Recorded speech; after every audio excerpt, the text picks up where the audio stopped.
I want to know what's happening. What's happening, my man? Been gone a long time. Now I'm back on the scene. What's happening, brother? What's happening? Okay. What's happening? What's happening, brother? What's happening? What's happening? What's happening? What's happening? Okay.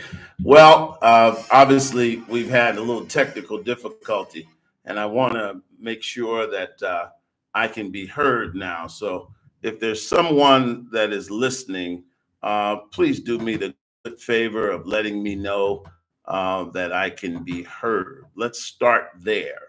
I see we got someone inside.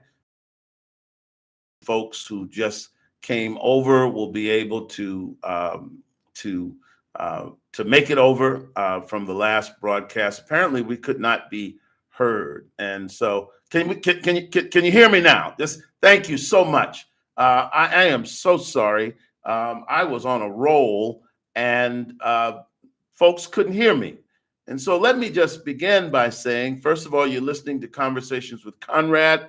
I'm your host, Reverend Conrad Tillard, and I'm very, very happy that you decided to join us this afternoon. Now, for those of you who have never heard Conversations with Conrad before, the first thing I want you to know is that this is a very, very important program. And it's important because in the African American community, we are largely a people that are feted to very, very doctrinaire public affairs programs. We are either brainwashed in this sort of left leaning doctrinaire that you're going to find when you deal with Roland Martin, when you deal with Bakari Sellers. His great father, Cleve Sellers, was a courageous SNCC member, but he's just straight CNN, straight DNC. Roland, straight DNC. Joy Reid, forget about it. And so you're never going to get common sense. You're never going to get African American wit. You're never going to hear from these programs what you heard from your grandparents or what you heard from your parents or what you heard in the community that raised you. See, you're going to hear from them what they took from the radical left-wing meeting, the extreme left. And that's what the Democratic Party has become. But it doesn't welcome people who are more moderate or who have a more common sense approach. And it certainly does not welcome conservatives. So you're not going to hear the truth. You're not going to hear the sage wisdom of African Americans in Democratic circles. You're not going to hear the common sense of the wisest people we knew, our elders and those that went before us. Now, the right is the same problem. You're going to hear a little bit more common sense. They're going to tell you some of the things that our grandparents told us. They're going to remind us of some of the things that helped us to make it, but they act like they have amnesia when it comes to the race question. They totally ignore the race question. And so Conversations with Conrad comes not from the doctrinaire left, but nor do we come from the right. We come to you from a common sense perspective rooted in the sage wisdom of the African American people, the sage and a mother's wit that has brought us thus far along the way. I was saying earlier, I would love for you to call a relative, call a friend, and let them know that we're on. Let folks know coast to coast about this important new program where there is an analysis that is unusual anywhere in Black America. If you turn on any radio station in Black America, the few that still allow for the talk radio format, you might have 4 or 5 different hosts. They're all coming from a straight right-wing or left-wing perspective, okay? Never will you get the nuance that you'll get on this program. Positions that I've taken over the years, people are just beginning to take those positions now. And so please tune in, hit the like button, I got 9 people in here right now, but I want you to hit the like button. I know more people will come in. And what I love about this format is that folks can listen to this program wherever they can. And they are listening more and more and more as we begin to create and help to expand the reach of this program. Today, we have a very, very important program for you today. We're going to cover some very important topics, topics that I think are very, very, very important. Number one topic I want to cover today, and we'll get to it in a moment, is who is Tariq Nasheed? Who is he? What's he all about? Is he an overall good for the African American community, or is he a charlatan? We're going to talk about that today. And then, of course, we're going to talk about this whole concept of the FBA versus the title or the identification that many of us have become accustomed to, and the African American distinction. So we're going to talk about Tariq. We're going to talk about FBA versus African American. Obviously, we have to touch upon the fires that are burning in Los Angeles and the political implications and political fallout that comes from that. Here in New York City, and those of you in the tri-state area, we have been visited by a most dreaded public policy, the first in the United States, a congestion pricing zone. And those of you in Chicago, those of you in Los Angeles and Philadelphia, you better get on this, because these politicians are money grubbing. In many ways, they don't care about the citizenry. They certainly do not care about the middle class. And they will be, if it works in New York, if they get away with it, they'll be bringing it to you. We're going to talk about congestion pricing in New York City. And then, of course, we're going to talk about something that I've been hearing a lot of African Americans talk about this week, and that is this funeral, of course, of the late, great, in my view, great Jimmy Carter. Not such a great president, but a great post-president. I think he's been a great post-president, the longest living U.S. president. He just passed, and his funeral was of note for a number of reasons. We're going to get to that. And then I've got some advice for Donald Trump and Elon Musk as we end the program. And so I thank you. You're coming in. DA 860 says that Tariq Nasheed is doing too much with his cult. And we're going to look at that today. Well, let me just say that, first of all, I really I don't know Tariq Nasheed. I have been aware of him for a number of years. I've been aware of some of the controversies surrounding him. I've been aware of his ideologies. I know he has a new film that's out now on Microphone Drop, I think the name of it, of the film is. And he's looking at the origins of hip hop, and he has created quite a firestorm. I talked about that in my last broadcast. I'll touch a little bit on that this week, where he wants to demonstrate and to quantify and to solidify and to establish that hip hop, the genre, the cultural mega phenomenon, was founded by what he calls FBAs. He wants to distinguish between the founding of hip hop, between the FBAs and Latinos, Puerto Ricans and Dominicans. And he even goes so far as to distinguish between brothers and sisters who are also from the Caribbean, but from the more African Caribbean. The Caribbean is filled with African influence. In fact, if you ever really want to understand the connection between Africa and the Caribbean and Latin America, South and Central America, Henry Louis Gates did a great series on that. And so, I'll share more about that with you at some other point. But the point I'm making is Tariq Nasheed established himself in the African American community as a number of things. And one of the things he's been is a filmmaker. He was a relationship expert. And I don't knock the brother, okay? I don't knock the brother, but I want to give you a cautionary note, my brothers and sisters. You see, one of the great things about leaders, and one of the things that you have to know about leaders, you have to know something about where leaders come from. And unfortunately, the internet age has created a platform where leaders can just jump up. You see, internet leaders are very different than traditional leaders. They don't have to go anywhere. All they have to do is be glib. All they have to do is be able to have charisma. All they have to do is come up with catchy phrases and catchy ideologies.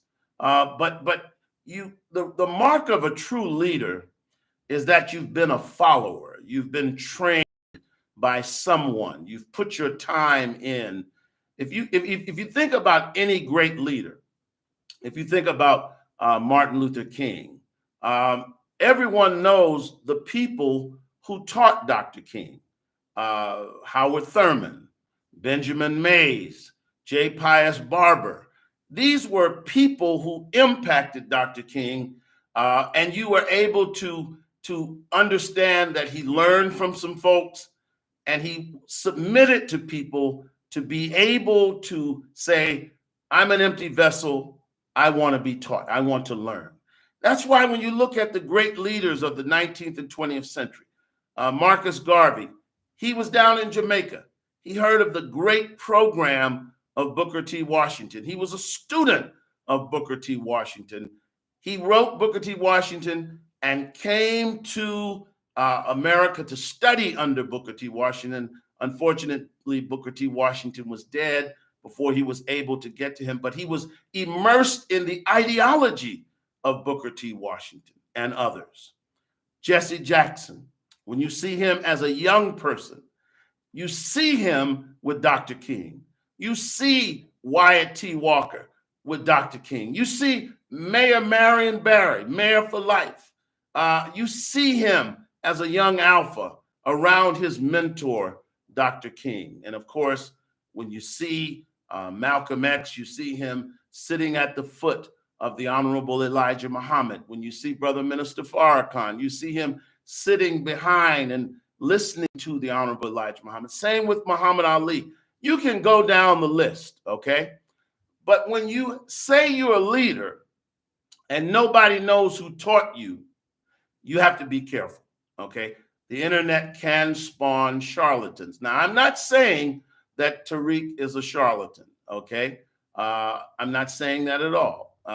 Bandu says, after Hidden Colors 2, Tariq once sought, he said seek, but sought citizenship from Ghana. When they declined him, the order was commissioned for him after splitting from ADOS. I don't know about that, if you say so. I have some real problems with ADOS. That's a whole nother issue. But the point I'm trying to make to you is that be careful who you listen to. Be careful who you ascribe to as your leader. I am grateful because I've had great leaders. Well, you can say you're not a leader, but if you conceive of a philosophy, as Tariq has done, this FBA, and I'll get into that in a moment, you are in fact leading people, and you could be leading people astray. That's the problem with a lot of leadership. People want the accoutrements of leadership. They want the recognition, but they don't want the responsibility. Let me get on. So Brother Tariq is someone I would say, we need to know more about. You need to be more careful. He's a great entrepreneur. I give him credit for that. He's a businessman. And my point is, I'm not mad at a businessman, but just say you're a businessman. Black people are starved for leadership. Black people, in many instances, Their attention span and knowledge base is a mile wide, an inch deep. And so he has thrown out this ideology, FBA. But my point is, who taught him?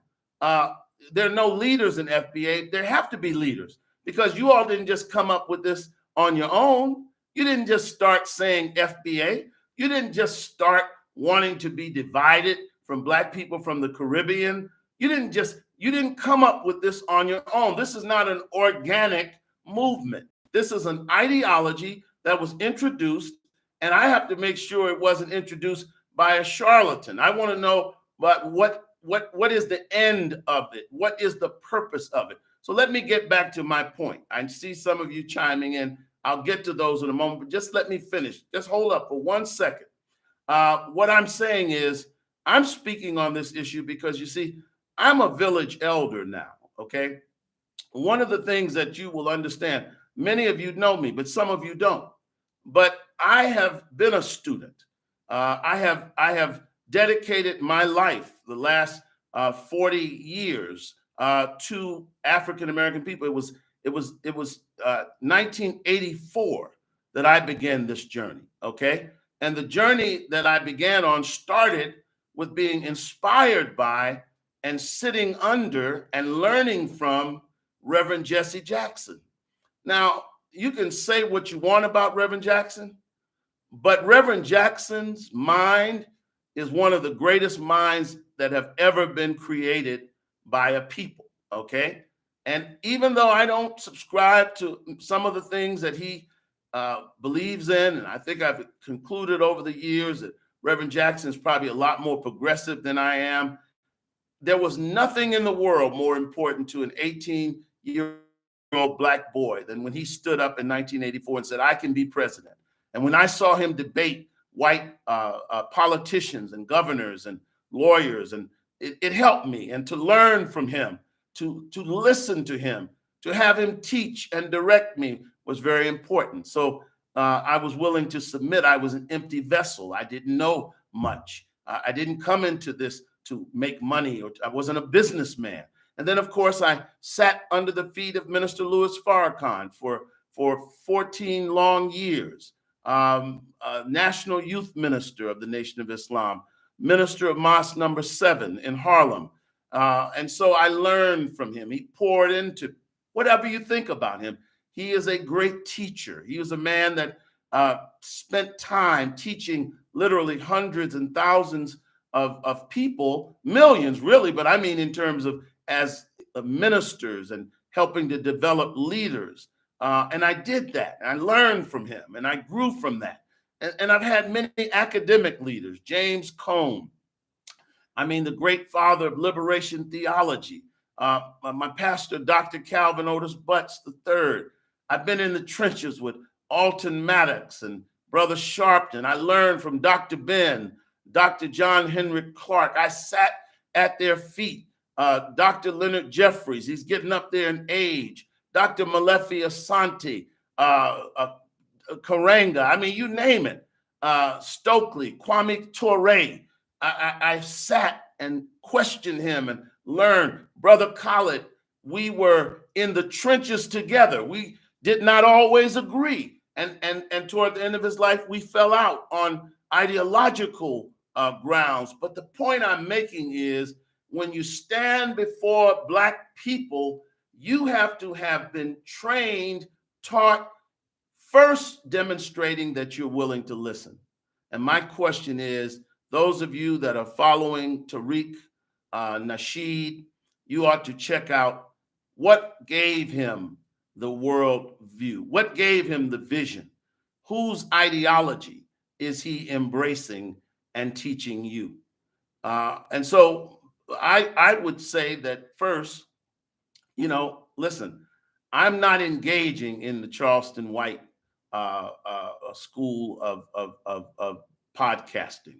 And I'm not criticizing or I'm not condemning Tariq. I'm just saying that we first have to know who trained you. Where'd you get your ideology from? Okay.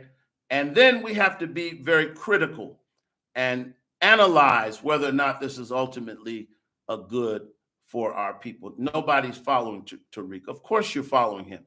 If you are advocating for the term FBA, Foundational Black American, you're following Tariq because he has popularized this term.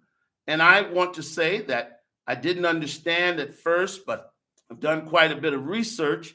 And what I think he's saying is that he is trying to give us an identity, and poor Black people, because we've been through the mill. We've been Negroes, we've been colored people, we've been Black, and in the 1990s or late 1980s, some came up with a great term, which I think is for me, it's the best term to describe us, the term African American. And Reverend Jackson and others were involved in that effort. And in America, you have many hyphenated Americans, Italian Americans, European Americans, French Americans, German Americans, Swedish Americans. And so I like African American. Now, obviously, we're Black. And the nation has a view that, to say African American or Jamaican American is limiting, that we are a people, a broad people, and Black as a way of describing our color encompasses much more than just African American. And I agree with that. I have no problem with that. But in terms of in this country, we are clearly Americans. Okay, every person that is on this podcast listening, most of you, if you have your citizenship, especially if you're born here, okay, you are an American. Okay, what Malcolm said, a cat can have biscuits, kittens in an oven, but it doesn't make them biscuits. Yeah, but what year did he say that? Okay, you are an American. Okay, there's no question about that. All right, you pay taxes, you live in this country, and guess what? That valued citizenship that you have, people all over the world seek. That's why they're coming in here by the millions, because they want to be where you are. And so you might as well accept it. You can say whatever you want. That's the freedom of America. You can call yourself whatever you want. But at the end of the day, your birth certificate, your birthright, it has declared that you are an American. And that's something that we need to accept. We need to embrace. We need to get over this stuff and understand that we Black people are as American as cherry pie. Okay, we are Americans. Okay, so let's not even argue about that. Okay, because first of all, unless you hold dual citizenship, and that's a wonderful thing. If you have dual citizenship with Ghana, dual citizenship with one of the Caribbean islands or another island in Africa, a country in Africa, that's a wonderful thing.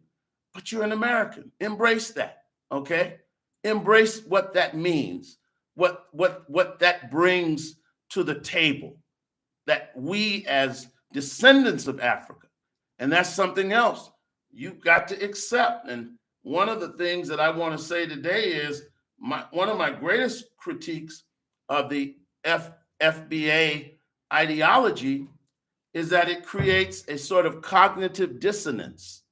It creates a sort of where people aren't dealing with reality. I have listened, even some of you now said, we're not African. Any Black person can come into the USA and claim African American or Black Americans, but not FBA. I've been listening to people all week that follow the FBA ideology. And this really dubious, strange claim that we are not African is the most ridiculous thing I've heard. And really, the sad thing about this history is cyclical. And back when I was very young in the 70s, early 1970s, you still had a number of older blacks that had not been impacted by the Black consciousness movement, that they would say, I ain't African. Don't call me African. Now, I'm not old enough. I don't really remember the period where you would fight if someone said you were African, but I do remember older people arguing with the young adults, my parents, and that they were not Africans. And to think that 50 years later, 55 years later, we are back at the same place where we have young, presumably competent, presumably intelligent Black young people in their 20s and 30s declaring that they are not African and trying to attach to it some legible, coherent ideology is 100% pathetic. I was in a conversation this week with one of Tariq Nasheed's followers, and it was almost pathetic. This man engaged in a conversation with me about him not being African. Okay, all right. Muskegon Tribune says, brother, what they say is that there were blacks in America before slaves arrived. I understand that. Okay, I'll get to that in a second. Shabazz American Freedman says, why don't you preach this in African to Africans and Caribbeans? They were very clear about their island and tribe. I'll get to all that, brother. Thank you. All right. Again, give me a chance. Okay. You knew. Call a relative, call a friend, call Tariq Nasheed. Tune in. Just give me a moment. I was engaged in this conversation with this brother this week. I'm not going to read it because it's an invasion of privacy, even though it was a public Twitter sort of a battle. But the brother's position was that he was not African. He did not believe in the myth of Pan-Africanism. And I know he's a follower of Tariq Nasheed because every time he responded to me, Tariq Nasheed was on the response. He was responding to just me and Tariq Nasheed. And so finally I said to the brother, well, show me your DNA test. Just let me, I said, I challenge you. I'll take a DNA test. You take one, and Tariq Nasheed can take one. I thought that was pretty fair. I thought that would sort of shut him up, and I thought we'd be able to find common ground. Because I said, let's go wherever the evidence leads. If your DNA test says that you have no African in you, I'll accept that. Okay. And so the brother sent me a copy of his DNA test. To my great surprise, apparently he had already taken a DNA test, which was really interesting because the next thing he said was the DNA test is not accurate, that it doesn't real, it's not a true indicator. But he sent me a DNA test, and make a long story short, the first part of it he sent me, it had all of these sort of European countries that he was connected to. But now keep in mind, this is a brother, a black man like me. I saw France, I saw Sweden, and then when I looked up, I saw that it was only 24% of his DNA. And I said, oh, I got this Negro. I said, brother, you sent me 24% of your DNA. I said, why don't you send me the other 75% that we both know is going to show either Nigeria, Ghana, Angola, or the Congo, or some other. He sent it to me.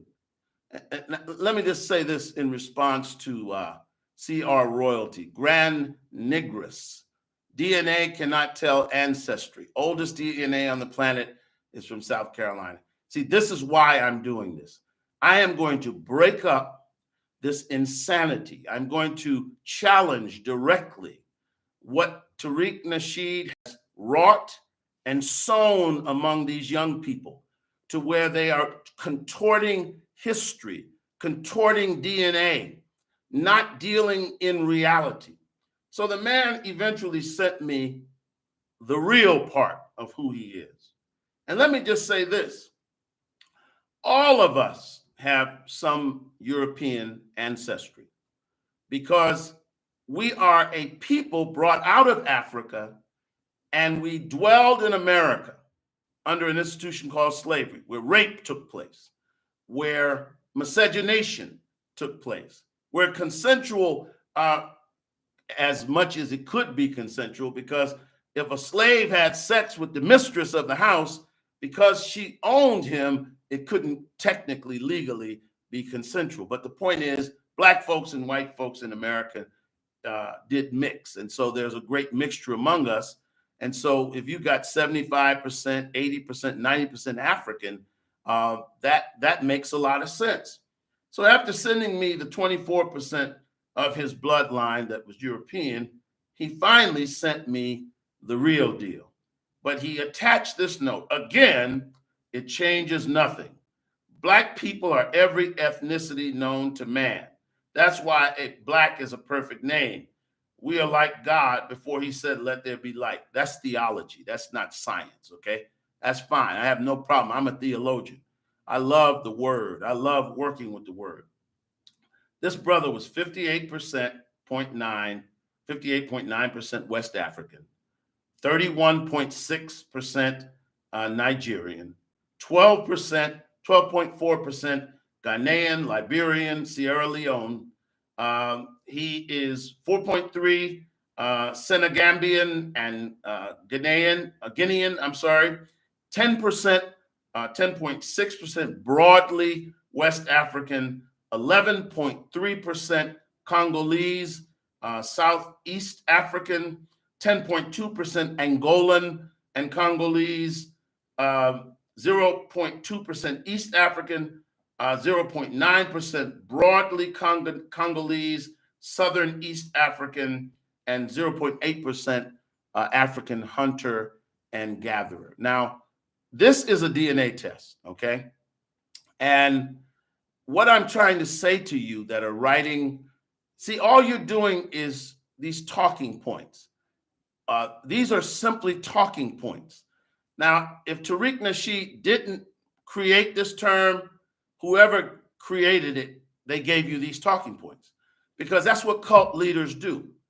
They embed in you an ideology, and they know that when it reaches the light of day, it's going to be critiqued, and they give you palatable explanations. That's why you can stand up all day with a Jehovah's Witness, all day with a person in various organizations, and they've got a comeback for everything.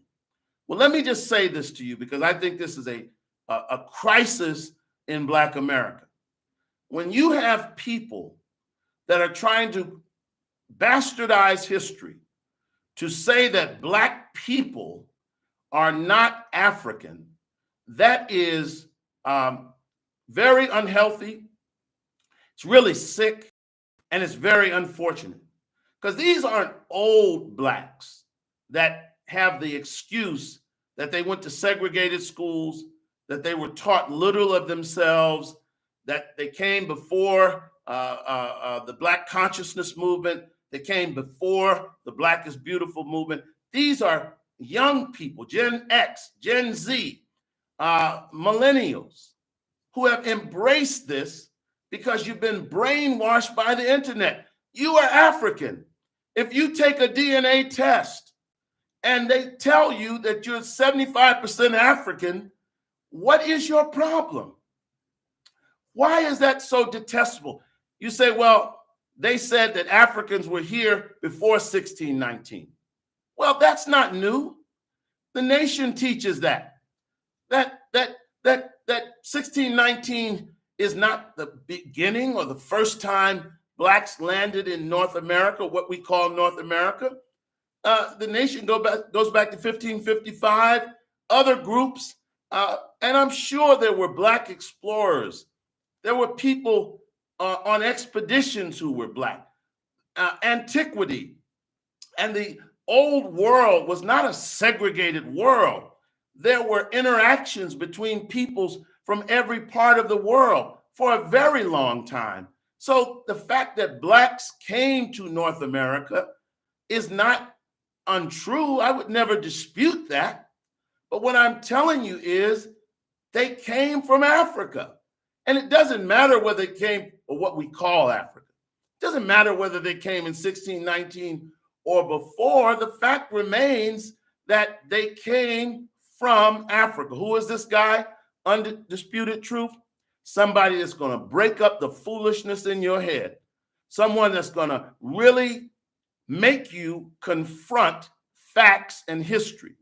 Now, if you choose not to, that's totally up to you. Okay? So let's get back to this, because really all this is about is that Tariq Nasheed has a term that he likes better than African American. And his term is foundational Black America. Listen, let me explain something to you about scholarship. He is merely advancing a thought, and there's nothing wrong with that, okay? He came up with this, or whoever did, and he's saying, I like foundational Black American better than Black African American. And that's okay. It's a theory. It's something that he's positing. It's his own personal taste. That is okay. If you say, I don't like African American. For some reason, I don't like the connection to Africa, and I don't think I'm an American. I refuse to use that term. I'm going to come up with my own. That's okay. All right. But what he cannot do, and what you cannot do, is say you're not African. You are as African as Idi Amin. You are as African as Patrice Emery. You are as African as Laurent Kabila. You are as African as Mobutu. You are as African as you are as African as the people that have come here as immigrants who are African that you want to say you're not connected to. You are as African as them, except for the fact that we were here in this country for 400 years, and through the process of miscegenation and rape, we carry a whole lot of Scot-Irish DNA. But that is where we come from. They are our people, and that's just something we need to embrace. Okay, FBA has no leader. Well, who is continuing to reinforce these ideas? Well, if it has no leader, then I'm your leader. Let me lead you, because I'm telling you, you are African. Now, if you want to use the term foundational Black America, that's fine. I understand that. That's what African American does. It sort of codifies that there are some people who were in America prior to the great wave of migration that takes place today from the African diaspora, okay? And as I said last week, there's nothing wrong with that distinction. There's nothing wrong with saying and codifying and sort of understanding who has a lineage or a legacy that traces back to American slavery and the experiences in the antebellum South and colonial America, as opposed to those that just came a year ago or 20 years ago or 50 years ago from the Caribbean. There's nothing wrong with that. And I understand, you know, when you talk about something like reparations, people would be concerned about that. That would be something that would have to be delineated. As I said last week, and I've been saying it for years before I ever heard of Tariq Nasheed, Black people from Francophone countries, as they're doing now, they have a claim to make to France, whether they're from Haiti or they're from Francophone Africa. They have a claim to make that you took our resources, you discriminated against us. There's a reparations claim there. The same with the English, those that suffered under the crown, okay? And so there is a claim to be made there.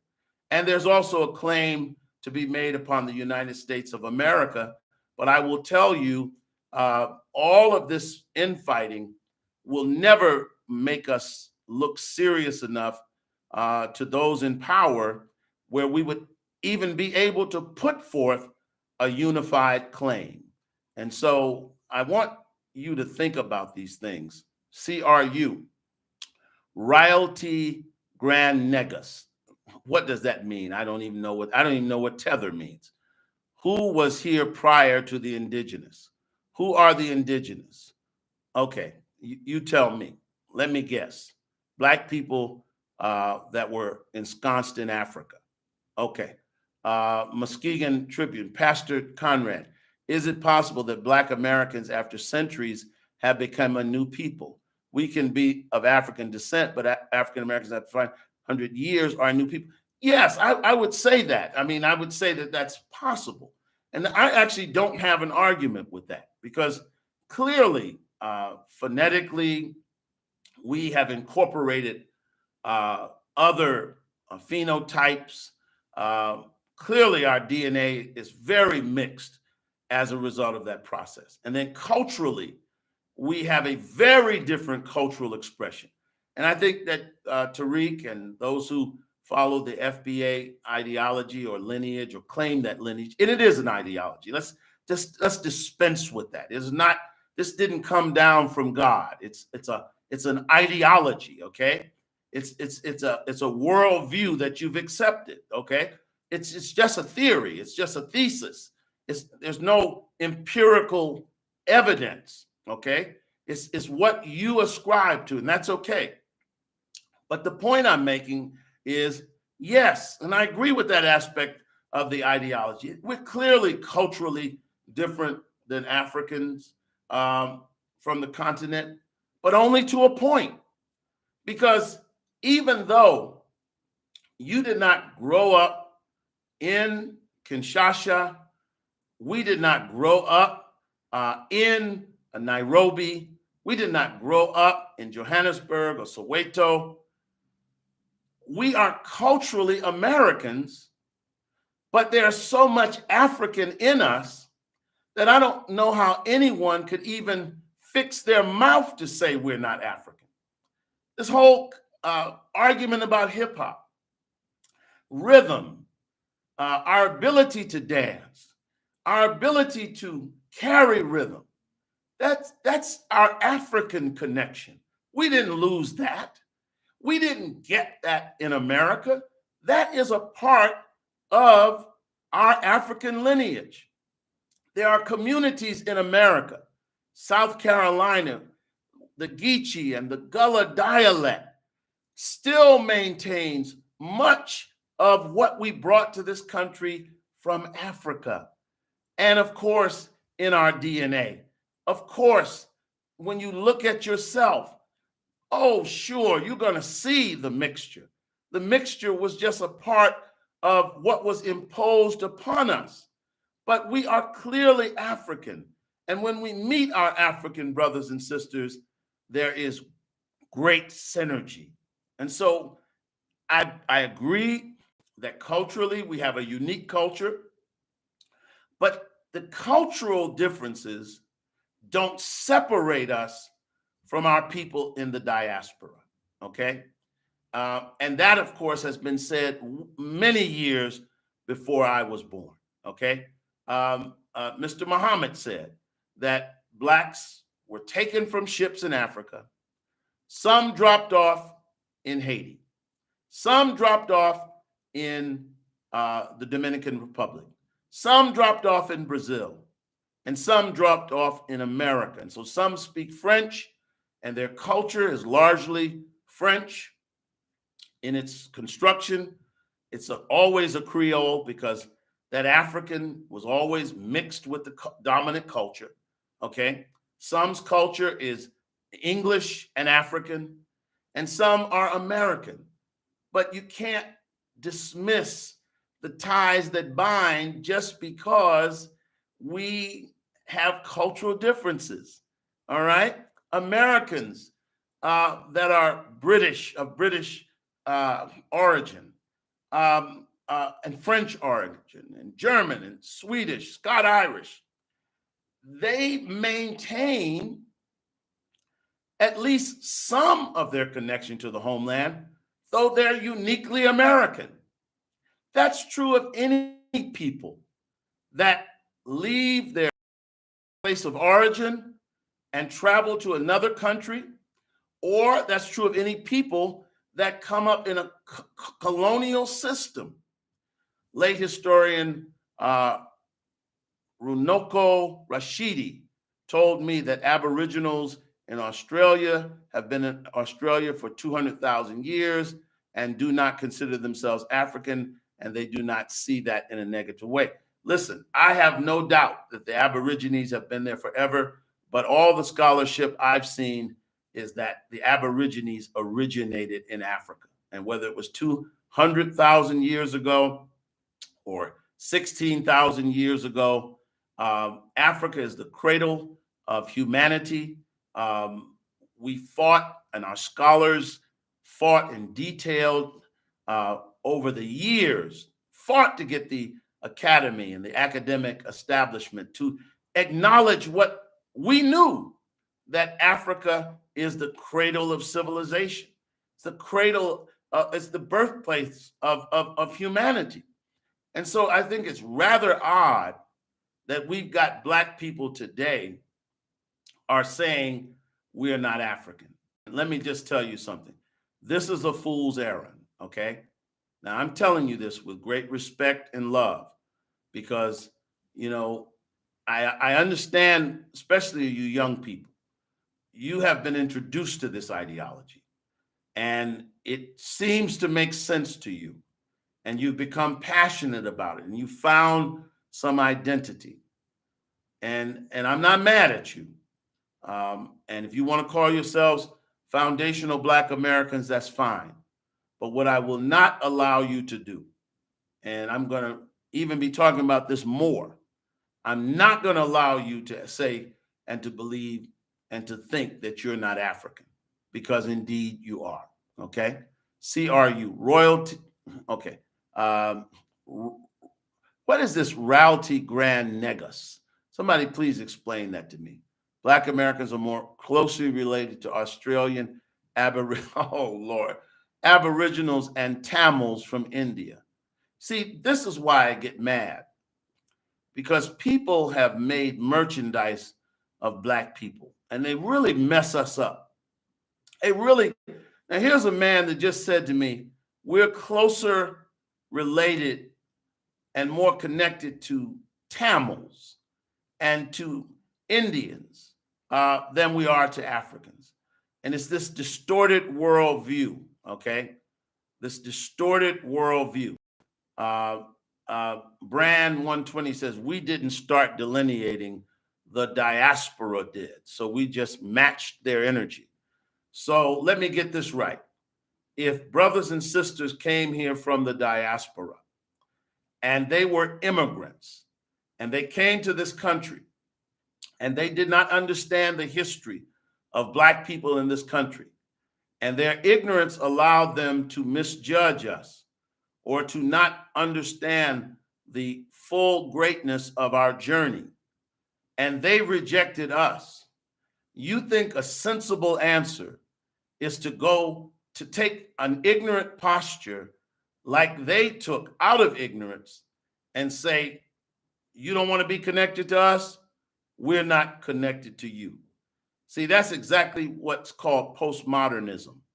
And let me say this to you, FB FBAs, Foundational Black Americans, you're not doing anything much differently than the transgender movement is doing.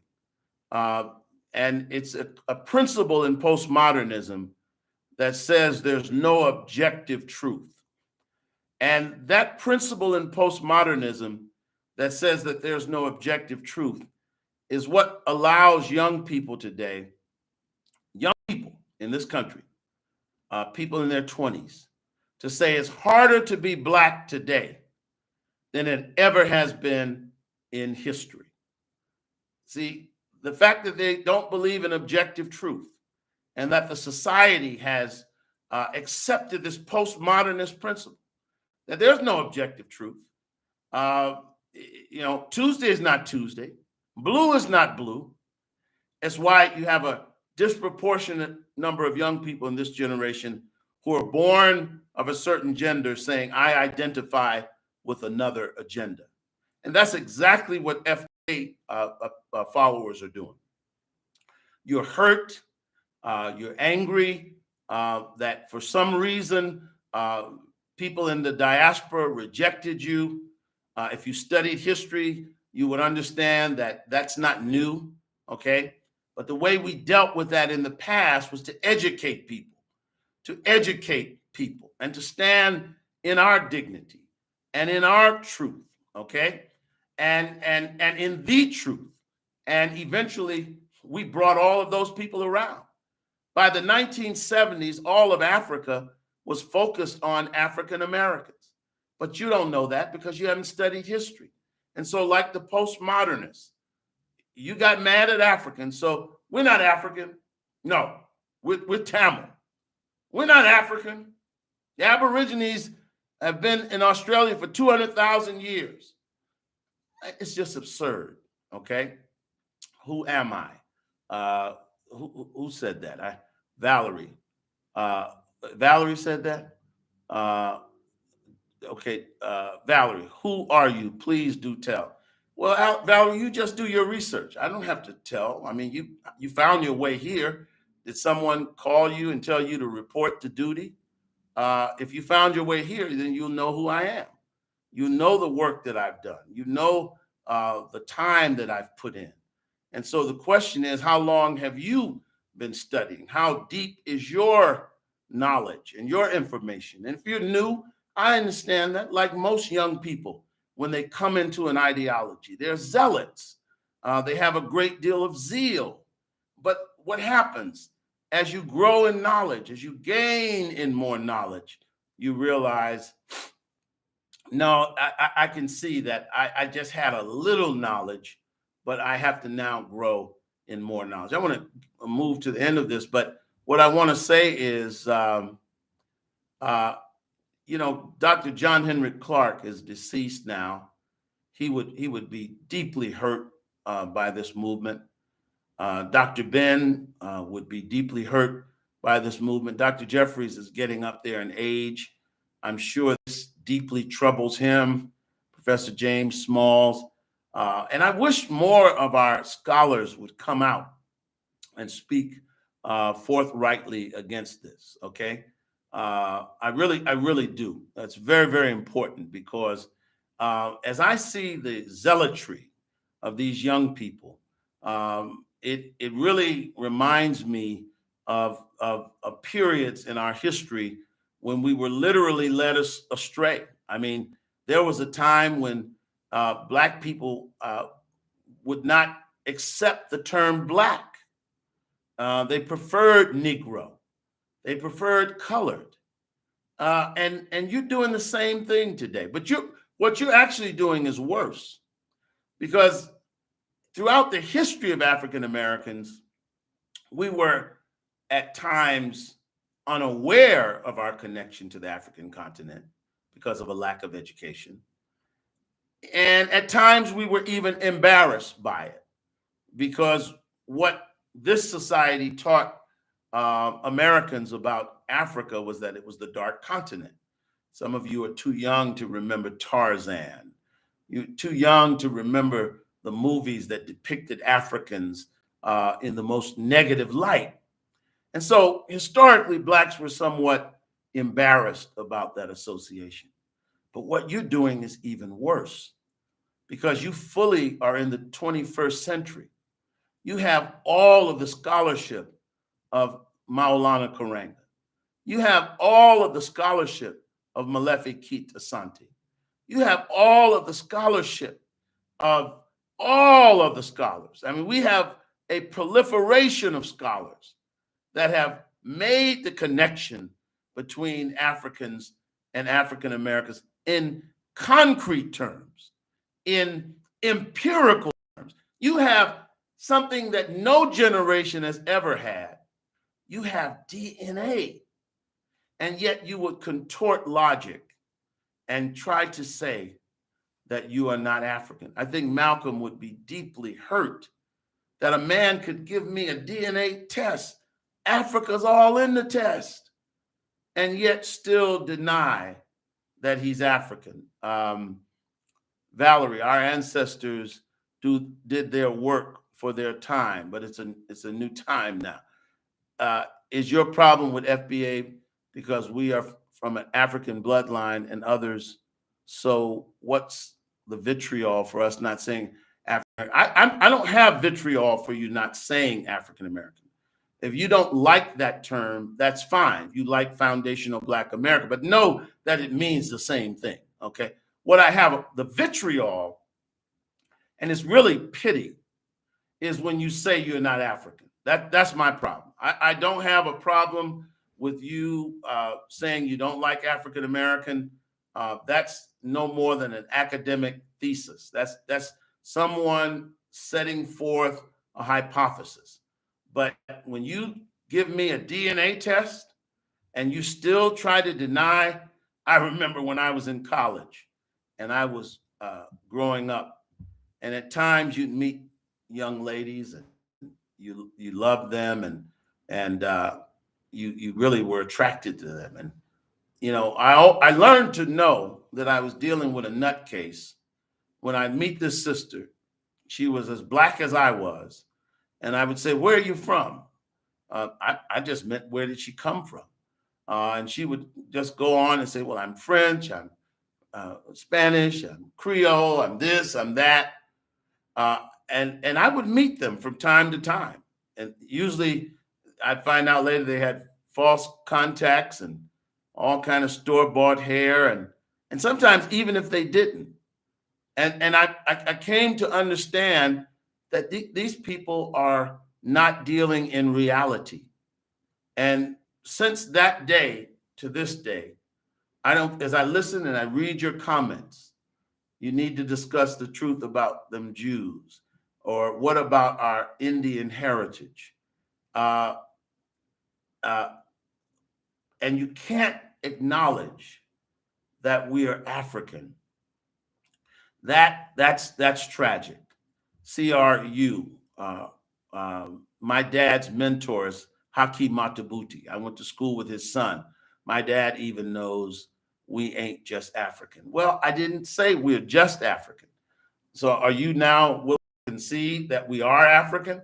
Because I thought the premise of your movement, your ideology, or your lineage is that we're not Africans. And so if you want to agree with me that we're Africans, but obviously through our experience in slavery, we are mixed. Obviously, that's the case, okay? So I can acknowledge that. I can acknowledge that, and let me just say this also about the Native American.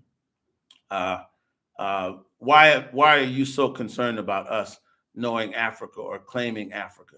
We're here trying to hold on to our own lineage. Don't you understand Africa is your lineage? Don't you understand that? What lineage do you have that's not African? You are the only other lineage you have that's not African is American. You are an African American. Why am I concerned about that?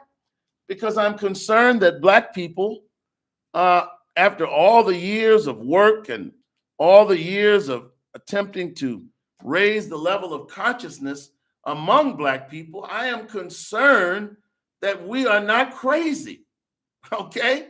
I am concerned that the work of the greats that went before us is not being perverted, quite honestly, by someone who, as far as I'm concerned, if you take the dollar value away from it, I'm not sure what their commitment is to African American people.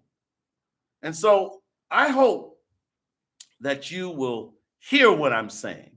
I know you want it first, okay? Because I know you're so emotionally wound up in what you've been taught. It makes sense.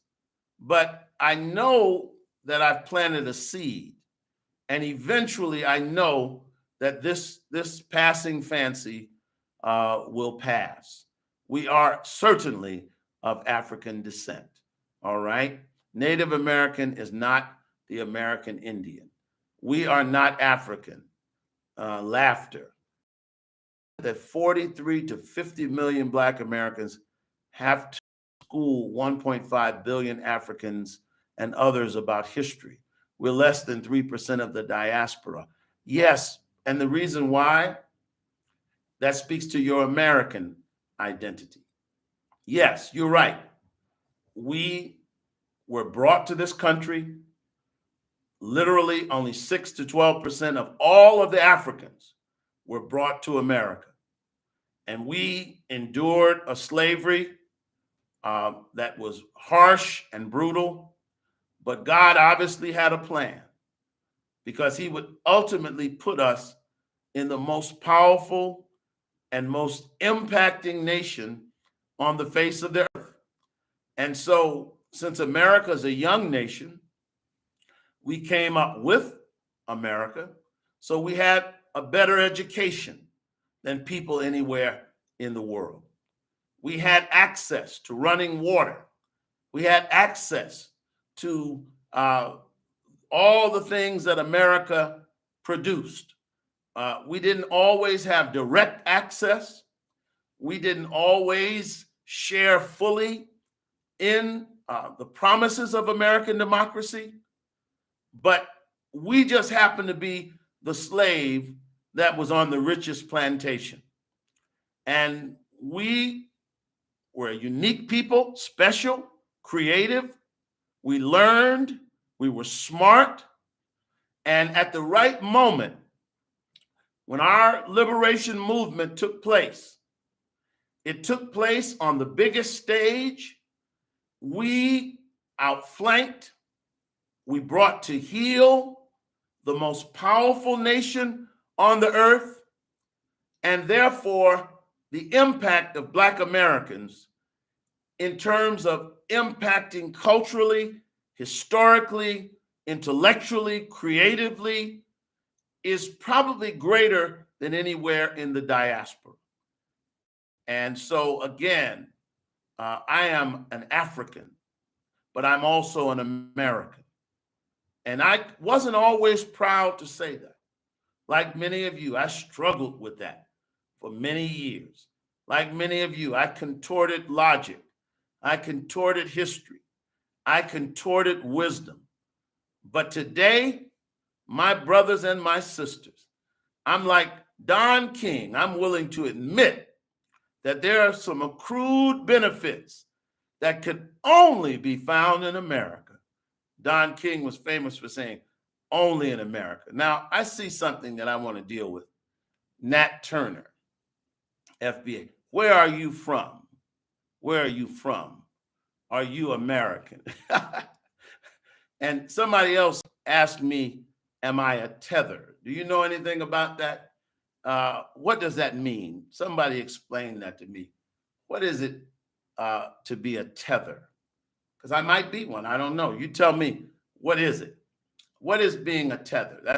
That's what I want someone to school me, someone that has embraced the FBA lineage. That's what you call it. I call it embracing the FBA ideology, because it's clearly an ideology. It's not an empirical lineage. There's no DNA test that will produce the results that say you're FBA, okay? There's no scientific designation, that says this people has been regarded for hundreds of years as an FBA. So it's an ideology, okay? So please tell me, Valerie, a tether is not an FBA, but claim black. Okay, so you want to know, am I a tether? Okay, all right. Is that what you're interested in?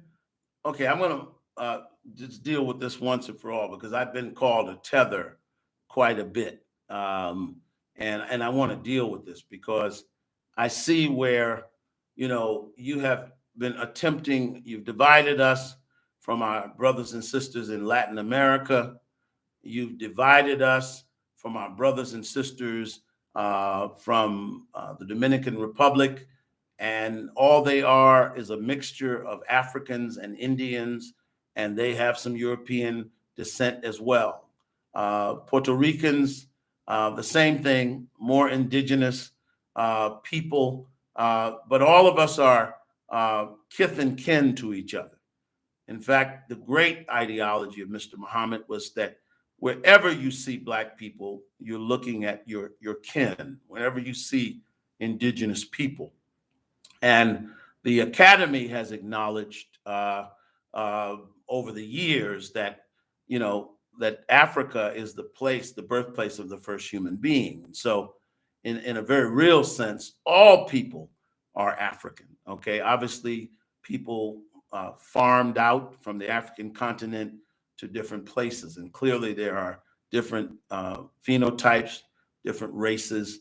And of course, some people say race is a social construct. Whatever it is, you can look at people and we know the differences.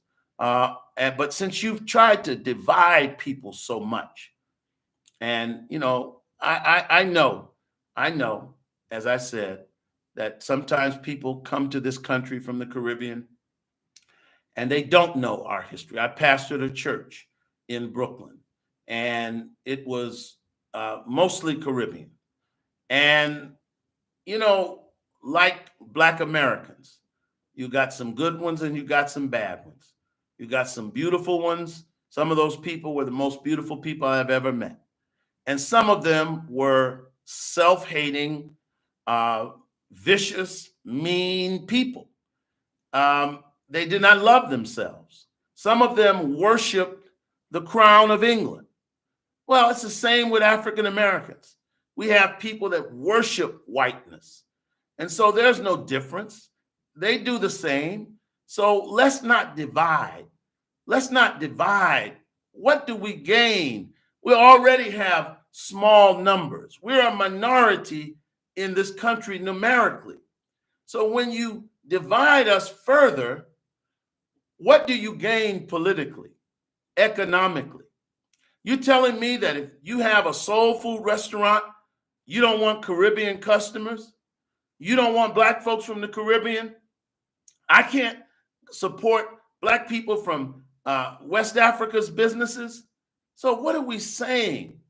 Okay, acknowledge the differences. They're there. But stop glorying in the division. You say Roland Martin's a tether? Okay, I think I understand you saying Kamala Harris is a tether, in as much as her parents are one Indian and one Caribbean. But as far as I know, Roland is an African American. So why would he be a tether? You can continue to do whatever you want. Who's stopping you? Oh, I'm going to do what I want, and I'm going to help challenge you to come back to your senses. But no, I'm not a tether. In fact, I challenge any one of you. Oh, is Roland Haitian? I didn't know that. Okay, my sister-in-law is Haitian. Okay, that's not a curse. If he's Haitian, which I doubt, I seriously doubt. And let's face it, part of this, what'd you say? You are dividing us by telling us we're not American. I never said you're not American. I said you are American. You're African American. If you were born in this country, you are an American. If you hold an American passport, if your grandmother, your grandfather, if you are a foundational Black American, you're definitely American. I never said you're not an American. I am an American, and so are you, but we're African Americans. Jack Kennedy, one of the great trips of his life is that he went back to Ireland and visited his ancestral village. And when he came home, he had made these sort of home movies, and the Kennedys gathered together at their compound in Hyannisport, and they watched those movies, and they were proud for him to have gone back to the place where they had started just a few generations ago. And so we have hyphenated Americans. And I'm going to be honest with you. Some of you just have never lived in cities with a lot of ethnicity.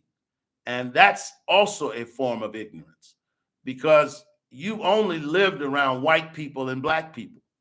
And in most of America, the ethnicity that you find in coastal cities has sort of blended into a general sort of whiteness and blackness, okay? And you have never lived in communities where there were people who celebrated their ethnic heritage, or people who are constantly coming in. And so part of your learning curve is that you have to understand that people are not just black and white, okay? There are black people from, as we know, the diaspora. And many of them hold on to many of their cultural values, the foods, the celebrations, just like you hold on to yours. And somebody said, where are you from? Where? See, that's what I've been. I've been waiting. I've been waiting. I wanted you to keep calling me a tether, because see, my bona fides in this regard, I have what you call platinum bona fides as an African American. You doubt. I thought you talking truth. Now speculation against what is known. You're a liar. Okay, I don't understand what you're saying. But let me tell you something. I have impeccable credentials as a FBA. Okay, all right.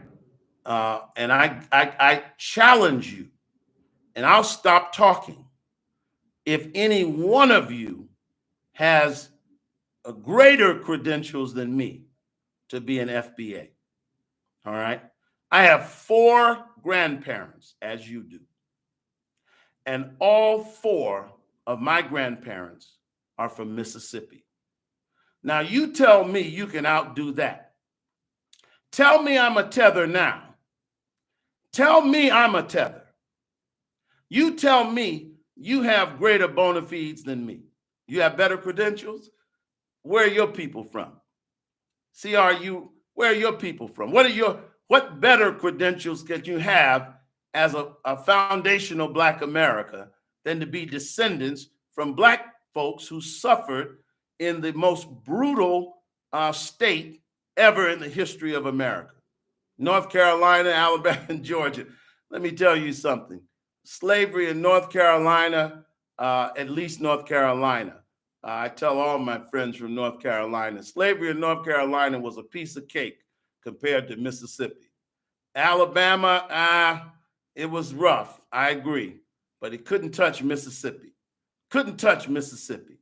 The most rebellious, the strongest Black people were sent to Mississippi when they refused to conform in the colonial South. They were sent to Mississippi. Someone said all my people are out of Texas. Well, Texas, it was sort of quasi-slavery. Okay, okay. Mississippi used to be owned by the French, so I don't know. Okay, now, all right. Now we've gone from the sublime to the ridiculous, because now you say even Mississippi. Boy, you all will make your point. See, that's what cults teach you how to do, to contort logic, that no matter what the response is, you have a pat response. So now when you call me a tether, and I tell you, I have 4 children, and they're all native New Yorkers. And I tell each of them that the blood of Mississippi courses through your veins, okay? Now, they've never been, raised them before there ever was a thing called, before when Tariq Nasheed was in Detroit, okay, or when he was a relationship guru, before he even had a conscious thought in his mind, I taught my children that the blood of the Mississippi Delta courses through their veins and that they should be proud of the people that produced us, the strength, the courage, the greatness that we've achieved. You say, you are a tether. I'm a tether. So I guess, again, you're just like the transgender community. There's no objective definition of of being a tether. Now, I thought you said a tether was someone who was not born in America. Okay, I thought that's what you said. Now I've established my bona fides, and you now you still say I'm a tether. Okay, that's like a person saying there are 1,000 different genders. Okay, how many genders are there? Okay, well, that depends. See, this is all postmodernism.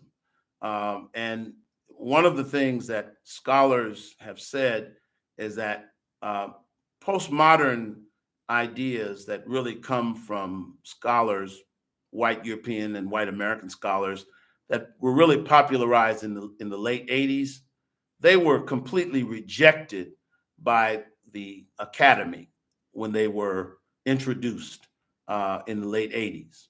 But because of the internet, they have flourished. And that's because you have a disproportionate number of people that live in silos, okay? You have a disproportionate people that are autodidacts. What is an autodidact? It's a self-taught person. And there's some great things about being an autodidact, okay? Malcolm was an autodidact, but fortunately, his education was rounded out by being a part of a movement and having other teachers that helped to shape and round out his ideology. Some of you know FBA, and that's all you know, okay? Rivero Stinnett says he's not a tether. He's a religious freak. Okay, now I'm a religious freak. My only question would be this to you, my brother. How come those in the Caribbean and Brazil don't call themselves African Jamaicans? I don't know that. Well, first of all, because we African Americans, because there's a tradition in our country of hyphen, because we are a nation of immigrants, and because other immigrant groups also use the concept of hyphenated Americans, we are just being like every other American, since all of us came from somewhere. So I don't know why they don't do that in Jamaica. I'm not Jamaican. I don't know why they don't do that in Brazil. But it may have to do with the fact that people in Brazil are still trying to accept, like many of you, that they have an African origin. So there may be a lot of identity confusion. I can't explain that.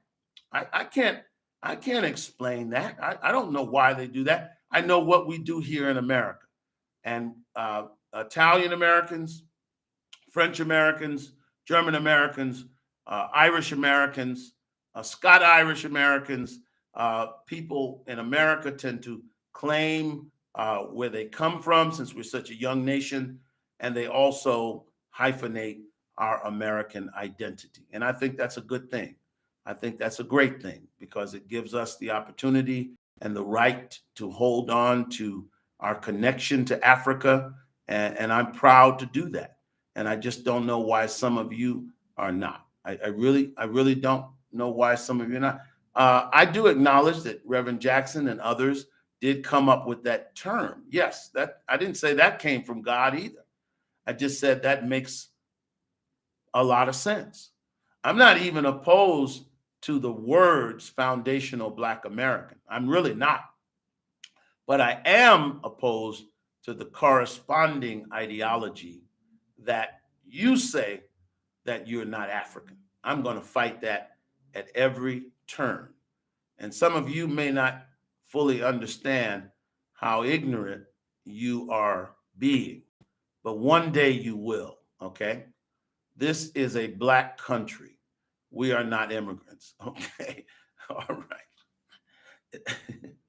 is a black country. All right. All right. Well, I tell you, I thank all of you. I'm going to get on to something else, but I want to ask.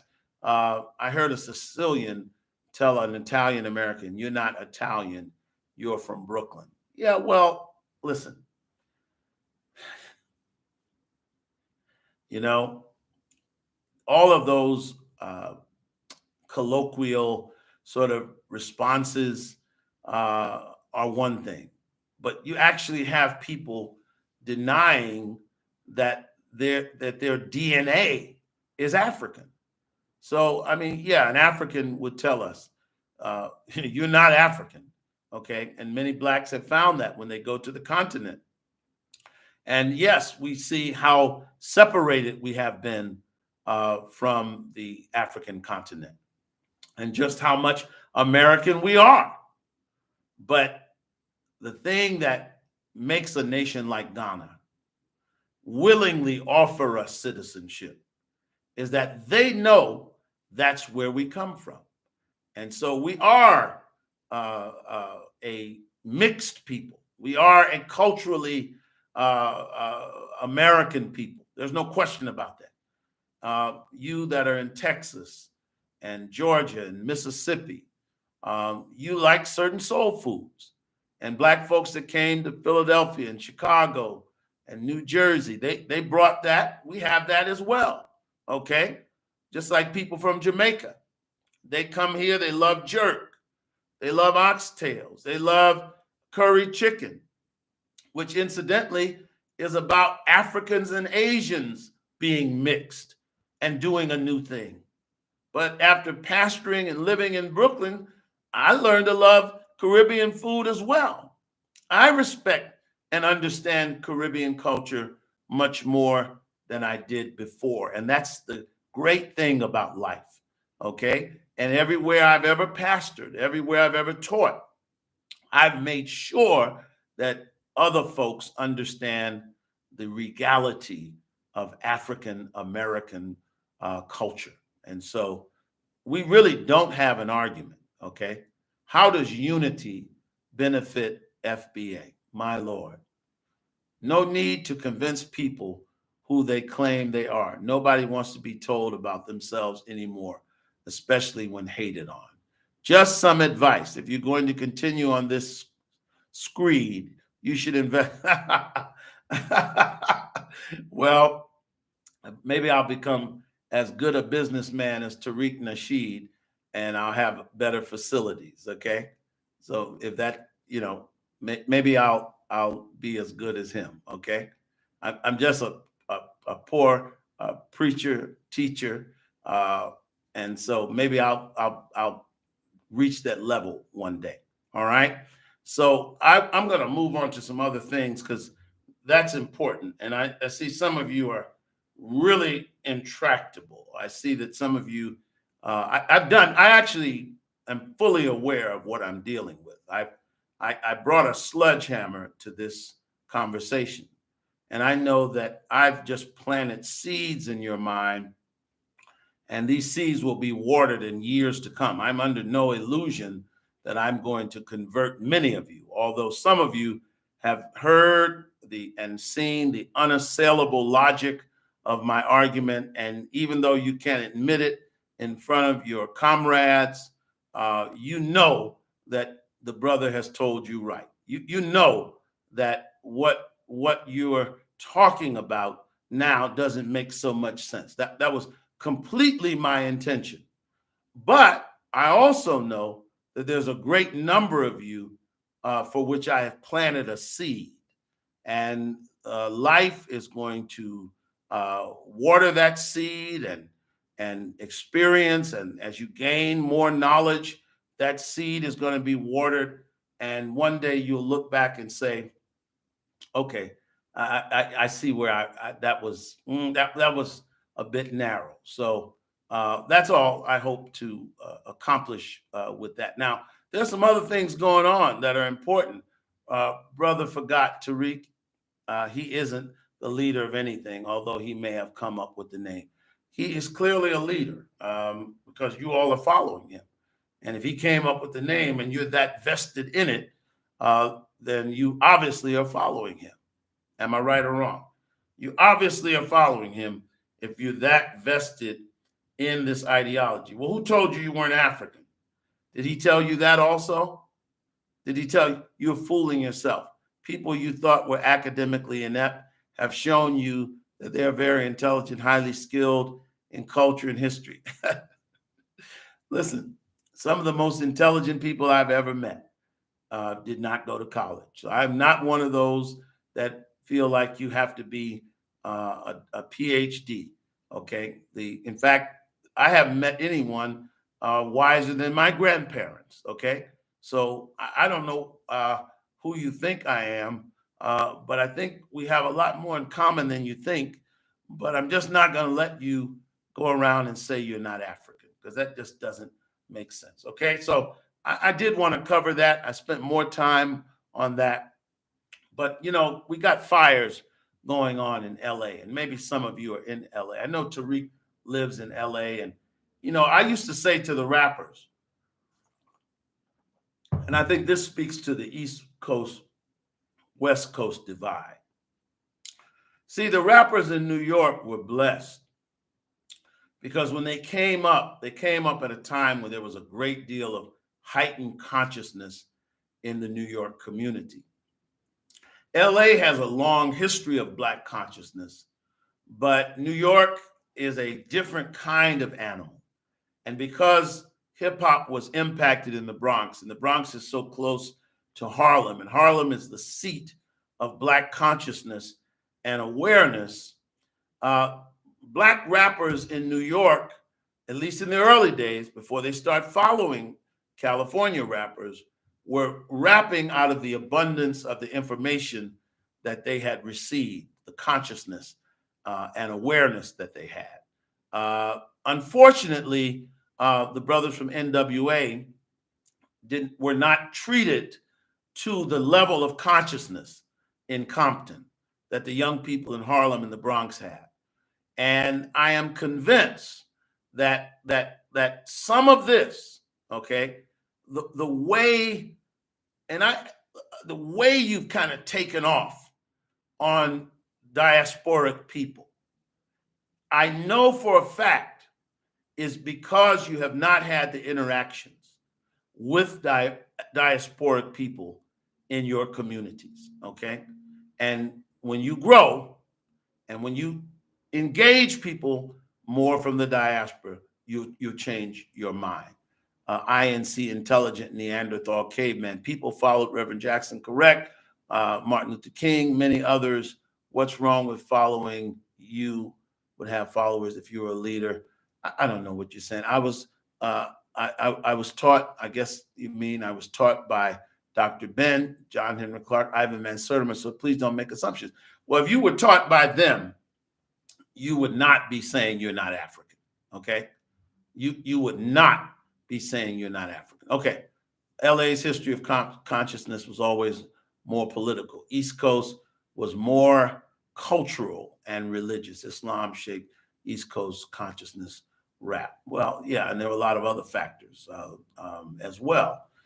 So LA is on fire, and I know I pray for many of you. There are many African Americans who have lost their homes, and many diasporic people or foundational Black Americans, however you want to call them. And it is almost a scene on Altadena, some of these communities where there were historic Black communities have been burned to the ground. And one of the things that frustrates me is how people, in literally watching this unmitigated disaster, how Black people, see, that's the other thing we do, this reflexive need to defend Black politicians. See, I understand where it comes from. The Black politicians of the 60s and 70s and 80s were people who fought for us. And they were our first politicians, Adam Powell. They were our first, Carl Stokes. There were Maynard Jackson, Marion Barry. We fought for them because they fought for us. But you have an entire generation of politicians that are black today, since Obama especially. They don't even pretend to be black politicians. They don't even pretend to want to say they are upholding and fighting for the black community. And my question is, black people, if that's the case, are they entitled to the same defense that we gave Adam when he was stripped of his seniority, that we gave Marion when he was jailed and then came out and was reelected? And I would say not. I would say that the mayor of Los Angeles, it's not her fault that somebody either started a fire or the fire started. She happened to be in Ghana at the time, and that's not her fault. But when you are the chief executive, I remember back in '87, Mayor Barry was at a Super Bowl, and there was a big snowstorm in DC, and he was pilloried by the media because the city didn't respond well to the snowstorm. When you're in leadership, heavy is the head that wears the crown. And if you are the mayor of a city and this kind of devastation takes place, and when you do the investigation and the hydrants are empty, the reservoirs are empty, you have to be held responsible. And I don't care whether you're a black woman or that dim-witted white male governor. The buck stops with you, and they should either resign or they should be voted out of office. And this doesn't have a damn thing to do with people not liking her because she's a black woman. This doesn't have a damn thing to do with race.